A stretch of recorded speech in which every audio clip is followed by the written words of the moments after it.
Oh, hello and welcome to another video. I'm going to talk about a few considerations today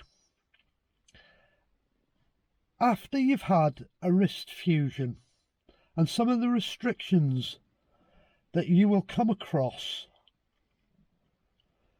when you come to start driving again. Able-bodied people won't consider these important. As a wrist fusion patient myself, they make a big difference in the ownership of a car. And there's four things you're really looking for in a car after you've had your wrist fusion. So let's go through them one at a time. I'm going to do all this handheld on the camera.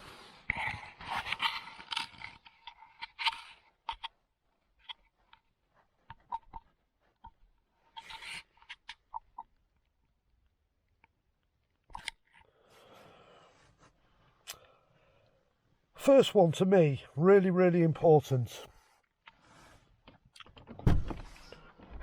Don't buy a car with an ignition switch, because you will find it very restrictive to get your hand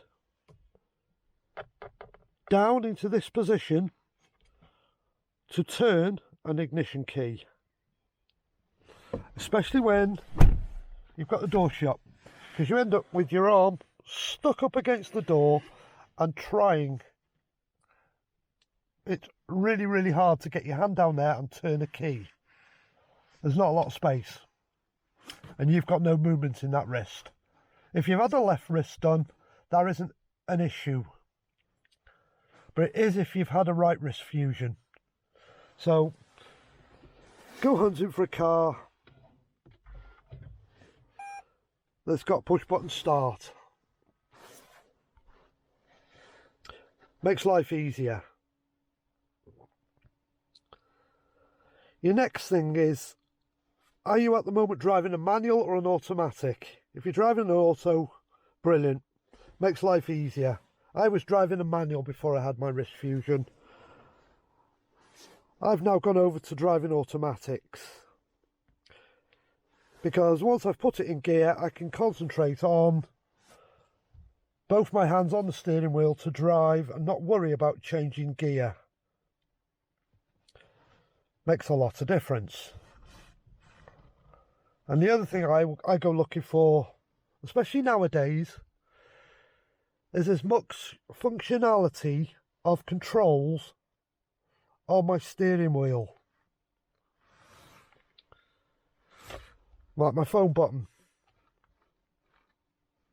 my volumes, flicking tracks on the radio or CD or whatever you're listening to.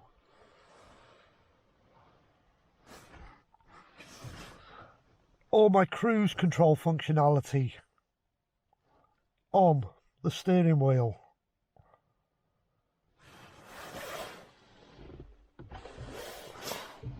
And the other big one for me,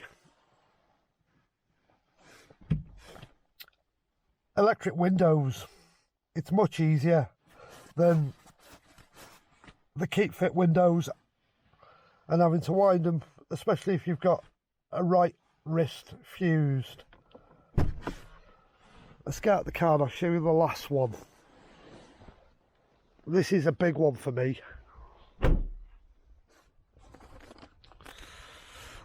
Again, it comes down to a key. I don't want to be putting a key in that slot and twisting it.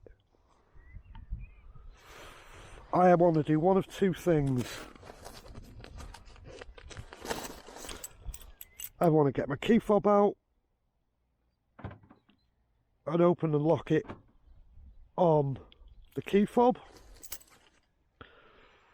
But if you can find a car with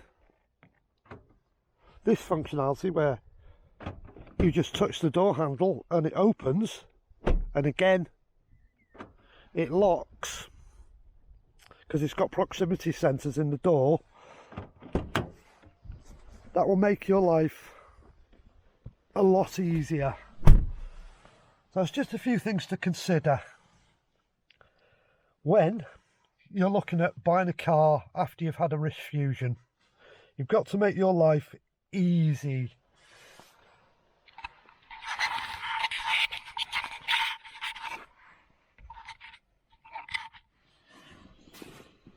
So that's just a few of my experiences since having the wrist fusion done that I'd just like to share with you.